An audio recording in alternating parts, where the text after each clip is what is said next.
In this video, I'd like to talk about relocating for tax purposes and how kids basically kill you every time. So one of the big things about relocating or you're picking a tax jurisdiction is that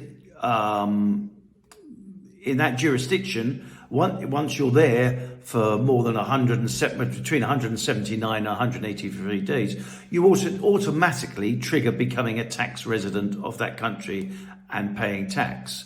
So, for example, a very good place where you could become tax resident would be Gibraltar. Has amazing tax benefits. You pay very little. You buy a house and basically you can pay next to no tax for the rest of your life.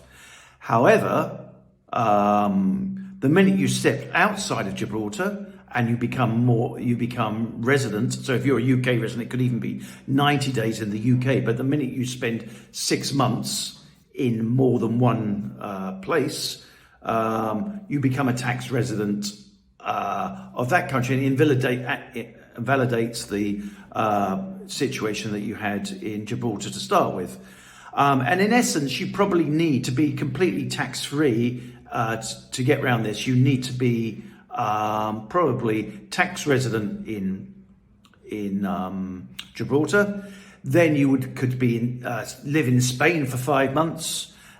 You could then live in another country for 5 months and 2 months in Gibraltar, and that way you wouldn't trigger accidentally becoming a tax resident in another country. The problem we have is kids, right? So if you're a young kid, you're what I call a digital nomad. You have a young girlfriend, or you don't even have anybody. You can go to any country. You can do this easily, very, very easily. And when you come to retire and all your kids have gone, you can do this again. But when you have kids, you have a thing called schools. Right, and there's absolutely nothing you can do about it. If education is important to your kids, you have to pick a jurisdiction where your kids can go to school, have higher education, etc., etc.